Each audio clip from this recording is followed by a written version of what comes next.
নমস্কাৰ বন্ধু-বান্ধৱীসকল, আজি বহুত দিনৰ মূৰত আকৌ এটা ভিডিঅ' পাৰ্ট লৈ আহিলোঁ, পাৰ্ট 5। এইকেইদিন বিশেষকৈ হ'লে চাগে 10-15 দিনমান মই ছুটি গ'লোঁ। ছুটীত বিশেষ কাম থকাৰ কাৰণে ভিডিঅ' বনোৱা নহ'ল, তাতো নেটৱৰ্কটো অসুবিধা হয় ঘৰত। গতিকে এতিয়া বেছি পলম নকৰি যিটো জেগালৈ আহিলোঁ আপোনালোকলৈ ভিডিঅ' আগবঢ়ালোঁ। আজি প্ৰথমটো ভিডিঅ'। ফাৰ্ষ্ট কুৱেশ্যনটো হ'ল, who is known as the father of Assamese language? Asomiya ভাষাৰ পিতৃ বুলি কাক জনা যায়? ইয়াৰ শুদ্ধ অপশ্যনটো হ'ব কি? হেমচন্দ্ৰ বৰুৱা। এতিয়া হেমচন্দ্ৰ বৰুৱা বুলি ক'লে হেমচন্দ্ৰ বৰুৱাৰ বিষয়ে আপোনালোকে অকণমান জানিব লাগিব। তেওঁক কি বুলি কয়? ভাষা ওজা বুলি কয়। সেইটো মনত ৰাখিব, আপোনালোকে সৰু বহী এখনত লিখি ল'ব, ভাষা ওজা বুলি জনা যায়। আহিছে কুৱেশ্যন আগতে, ভাষা ওজা বুলি কাক জনা যায়? হেমচন্দ্ৰ বৰুৱা। তাৰপিছত তেওঁ এখন ডিক্সনেৰী লিখিছিলে, হেমকোষ। সেইখনো সোধে, হেমকোষখন কোনে লিখিছিলে? পিছৰ ভিডিঅ'ত আছে চাগে কুৱেশ্যনটো, মই পিছলৈ ৰাখিছোঁ চাগে মই কুৱেশ্যনটো। হেমকোষখন লিখিছিলে আৰু তেওঁক কি জনা যায়? ভাষা ওজা হিচাপে জনা যায়। ঠিক আছে, এতিয়া নেক্সট কুৱেশ্যন চাওঁ। The Assam was separated from Bengal in which year? Assam কেতিয়া বংগৰ পৰা পৃথক কৰা হয়? ইয়াৰে শুদ্ধ উত্তৰটো হ'ব কি? অসমখন আগতে কি আছে, বেংগলৰ লগত লগ লাগি আছিলে নাই? আমি কি জানো, পৃথক কৰিছিল ন, ভাগ কৰি দিছিল নে? একেলগ কৰি দিছিলে, ইষ্ট বেংগল আৰু আছাম একেলগে কৰা হৈছিলে। তেতিয়া সেই ইষ্ট বেংগল আৰু অসমক পৃথক কেতিয়া হয়? 1912 চনত। ঠিক আছে, নেক্সট কুৱেশ্যনটো হ'ল, এয়া অপশ্যনটো কি? 1912 চনত অসমখন বেংগলৰ পৰা পৃথক কৰা হয়। 3 নম্বৰ কুৱেশ্যনটো চাওঁ, which dance is the traditional dance of Assam? এইটো চাগে চবেই জানে, কি হ'ব? বিহু। এতিয়া আপোনালোকে ইয়াত জানিব, বিহু যে আমাৰ 11,000 চামথিং সৰু সজাত যে ডান্স কৰিছিলে, সেই ডেটটো মনত ৰাখিব, কেতিয়া বিহু পাৰফৰ্মেঞ্চ কৰিছিলে। ঠিক আছে, চনটো ডেটটো সেইটো মনত ৰাখিব আপোনালোকে। What is the state animal of Assam? অসমৰ ৰাজ্যিক পশু কি? এইকেইটা হ'ব ইজিয়ে কুৱেশ্যন, কি বাৰু? এশিঙীয়া গড়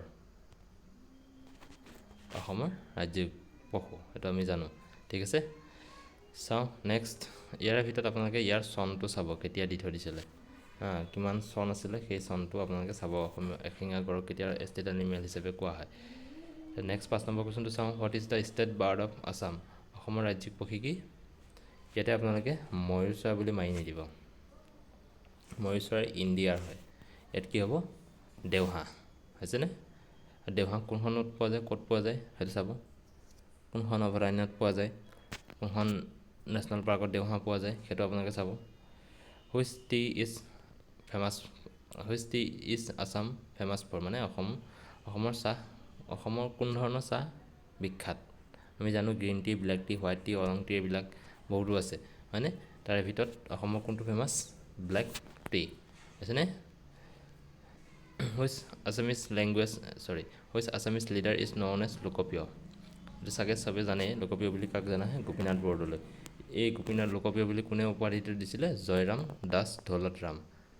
সেইটো আপোনালোকে মনত ৰাখিব। এই জয়ৰাম দাস দৌলতৰামে তেওঁক কি দিছিলে? লোকপ্ৰিয় উপাধিটো দিছিলে। কাক দিছিলে? গোপীনাথ বৰদলৈ। এইটো যোৱাবাৰ এছআই পেপাৰখনত আহিছে, এই কুৱেশ্যনটো কোনে দিছিলে। ঠিক আছে, তাৰপিছত the headquarter of north east frontier is? মানে নৰ্থ ইষ্ট ৰেলৱেৰ কথা সুধিছে, ফ্ৰণ্টিয়াৰ ৰেলৱে হ'ব।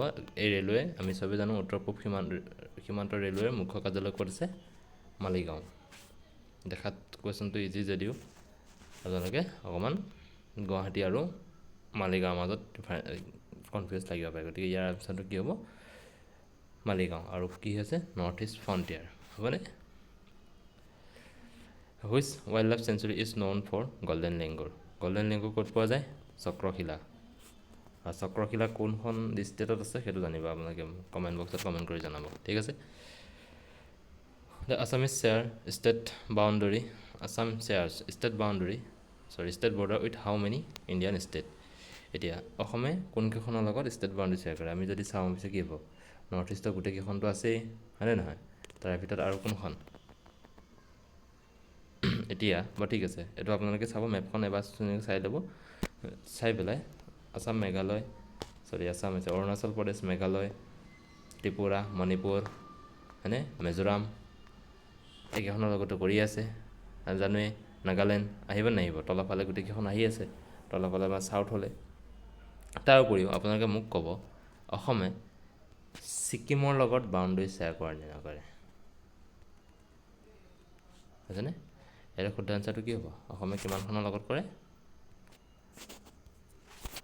7খনৰ লগত হ'ব the festival Ambubachi Mela is associated with which temple আৰু চবে যে অম্বুবাচী মেলা ক'ত হয় কামাখ্যা টেম্পলত বুজিছেনে আৰু ইয়াৰ মাহটো জানেনে চবে ইয়াৰ মাহটো অসমীয়া মাহটো মনত ৰাখিব সেইটো বেছিকেলি ইম্পৰ্টেণ্ট হয় আহাৰ বুজিছেনে আহাৰত কি হয় আমাৰ অম্বুবাচী মেলা হয় সুধি দিয়ে দেই যোৱাবাৰ তাৰ আগৰবাৰ এছ পেপাৰখন কি আহিছে যিটো আমাৰ ট্ৰাইবসকলৰ কৰম পূজা হয়নে চৰি কৰম পূজা কোনটো মাহত পতা হয় সেইটো কোনটো মাহত পতা হয় ভাদ মাহত কি পূজা যায় কৰম পূজা ঠিক আছে সেইটো সুধিছিলে হ'ব গতিকে অম্বুবাচী মেলা কি মাহত পতা যায়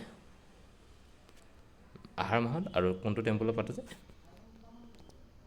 কামাখ্যা ঠিক আছে আৰু কামাখ্যা কোনটোত আছে কোনটো শিলত অৱস্থিত আছে সেইটো আমি কি জানো নীলাচল হৈছেনে নীলাচল আৰু তাৰে দুখন নদী আছে তিনিখন নদী আমাৰ নিজৰা আছে নিজৰা বুলি ক'ব পাৰোঁ সেই তিনিটা কি আছে সন্ধ্যা ললিতা আৰু কান্তা এই তিনিটা আমি কি পাওঁ তাত নিজৰা পাওঁ চাবা ঠিক আছে হ'ব the famous Umananda temple is situated on which island এইটো আমি কোন জানো কি আইলেণ্ড পিকক আইলেণ্ড আৰু সেইকাৰণে এই টেম্পলটোক কি বুলি কোৱা হয় ময়ূৰ দ্বীপ বুলিও কোৱা হয় বা এই দ্বীপটোক কি বুলি কোৱা হয় ময়ূৰ দ্বীপ বুলিও কোৱা হয় ময়ূৰ দ্বীপ বুলি কোনটো দ্বীপক জনা যায় অসমৰ সেইটো কোনটো উমানন্দ ঠিক আছে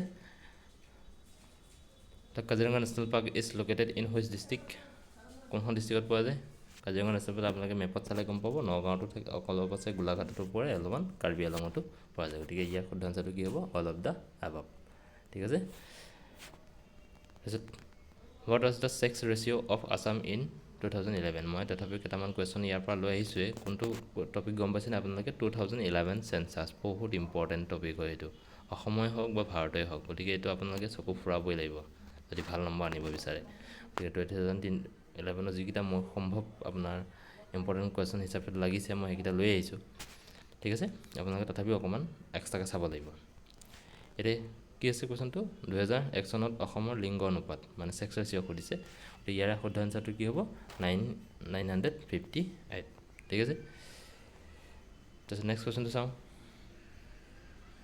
the number of district in Assam as of 2011 census তেতিয়াৰ সময়ত সেই 2011 চনত অসমত ডিষ্ট্ৰিক্ট কিমানখন আছিলে 27খন হ'ব what is the ডিকেডেল growth rate of Assam এইটো প্ৰায় APSC ধৰণৰ এক্সামত সুধিয়ে থাকে ইয়াৰে শুদ্ধ আনচাৰটো হ'ব কিমান আপোনালোকে দ্বিতীয় একদম মুখস্থ কৰি ৰাখিব 17.07 ডিকেডেল গ্ৰথ মানে প্ৰতি 10 বছৰৰ মূৰে কিমান বাঢ়ি গৈছে জনসংখ্যা সেইটোৱে বুজি এইটো দেখিছে নাই 10 বছৰৰ মূৰে চেণ্ট্ৰেল নহয় চেঞ্চাছ হৈছে নাই 2001 চনৰ পৰা 2011 লৈ 10 বছৰ আছে গতিকে তেনেকুৱা সেই 10 বছৰত জনসংখ্যা কিমান বাঢ়ি গৈছে আমাৰ ডিকেডেল গ্ৰথটো কি হৈছে 17.07% হ'ব নেক্সট চাওঁ Assam's population density as per 2011 census কিমান আছে 398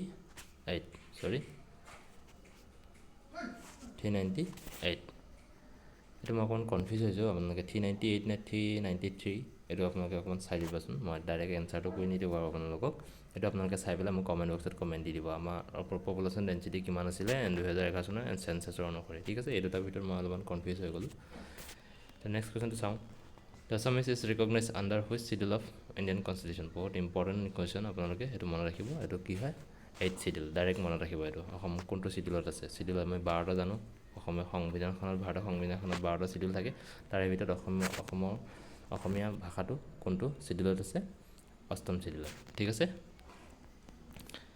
তাৰপিছত নেক্সট কুৱেশ্যনটো first Assamese newspaper editor কোন হয় বাৰু নাথান ব্ৰাউন ঠিক আছে এই নাথান ব্ৰাউনে কি আনিছিলে অৰুণোদয়ৰ সময়ত তেওঁৱে আছিলে ফেমাছ হৈ আছিলে হয়নে নহয় নাথান ব্ৰাউনৰ কথা আমি পঢ়িব পাওঁ ঠিক আছে নেক্সট চাওঁ ইয়াৰে শুদ্ধ আনচাৰটো কি হ'ব Nathan brown Assamese newspaper editor হ'ব তেতিয়া হেমকুক হয়তো কৈছিলে মই পিছত আহিছিল হেমকুক দ্য ডিকশ্যনেৰী ৱাজ কম্পাইলড বাই, কোনে কম্পাইল কৰিছিলে? হেমচন্দ্ৰ বৰুৱা। কিমান চনত? 1900 চনত, সেইটো মনত ৰাখিব। 1900 চনত কম্পাইল হৈছিলে। আৰু এই হেমকোষখন এজন প্ৰথম অসমীয়াই বনোৱা প্ৰথমখন ডিকশ্যনেৰী, ঠিক আছে। এনে প্ৰথম ডিকশ্যনেৰী কোনে বনাইছিলে অসমীয়াত? মাইলছ ব্ৰনছন আছিলে 1867ত, হয়নে?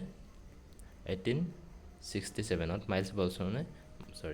মাইলছ ব্ৰনছনে বনাইছিলে অসমীয়া অভিধান, হয়নে? আছামিছ ইংলিছ ডিকশ্যনেৰী বুলি তেনেকুৱা এখন কিবা এখন আছিলে। তাৰ 33 বছৰ পিছত এজন অসমীয়া ব্যক্তিয়ে কি বনালে? হেমকোষ। আৰু এখন কি হৈ পৰে? এজন অসমীয়াই বনোৱা প্ৰথম ডিকশ্যনেৰী হৈছে, যিখনত সংস্কৃতো আপোনালোকে পোৱা যায়। সংস্কৃতটোত আছিলে ৱৰ্ড। সেইজন কোন হৈছে? হেমচন্দ্ৰ বৰুৱা। আৰু কিমানটা শব্দৰ ভিতৰত আছিলে? অলমষ্ট 22,000, ঠিক আছে। 22,000ৰ ভিতৰত শব্দ আমি পোৱা যাওঁ। আৰু এইখন কিমান চনত? 1900 চনত, হ'ব, মনত ৰাখিব। দ্য বুৰঞ্জী literature belongs two which period? আমি জানো অসমত 4টা পিৰিয়ডত ভাগ কৰা হয়: প্ৰাচীন, মধ্যযুগ, আধুনিক যুগ আৰু কণ্টেম্পৰাৰী, মানে পাছৰখিনি, আধুনিক যুগ পাছৰখিনি, বৰ্তমানৰখিনি ধৰি লওক চলি থকা আপুনি। ইয়াতে সেই বুৰঞ্জী কেতিয়াৰ পৰা ষ্টাৰ্ট হৈছিলে? আমি জানো বুৰঞ্জী কেতিয়াৰ পৰা ষ্টাৰ্ট হৈছে? যেতিয়াৰ পৰা আহোমসকল আহিছিলে। আহোমসকল কোনটোত পৰে? প্ৰাচীন, মেডিলিভ নে মডাৰ্ণত? তিনিটা। মডাৰ্ণত কোন মানে ইংৰাজখিনি আহিব পাৰে, আহে। আৰু মেডিলিভখিনি ক'ত পৰে? আহোমখিনি, ঠিক আছে। আৰু তাৰ আগতে আমি কি জানো? নৰকাসুৰ, মহিৰংগ দানৱ, তেওঁলোকৰ বিষয়ে আমি পঢ়িছোঁ, মানে সেইবিলাক কয় আৰ্লি হিষ্ট্ৰীত পৰে, মানে প্ৰাচীন অসমীয়া টাইপত, হ'ব। গতিকে বুৰঞ্জী যিহেতু ক'ত আহিছিলে? আমি আহোমসকলৰ দিনত আহিছিলে, গতিকে সেইটো কোনটো যুগ হ'ব? মধ্যযুগ, ঠিক আছে। আজি শেষৰ কুৱেশ্যনটো আছিলে এইটোৱে। যদি আপোনাৰ কণ্টেণ্টবোৰ ভাল লাগিছে তেতিয়াহ'লে লাইক, কমেণ্ট, শ্বেয়াৰ কৰিব। সেইটো কাৰণে নকওঁ মই, আপোনালোকৰ যদি ইচ্ছা আছে কৰিব, নকৰিলে নাই, হ'ব। যদি ভাল লাগে কৰিব, শ্বেয়াৰ কৰিব।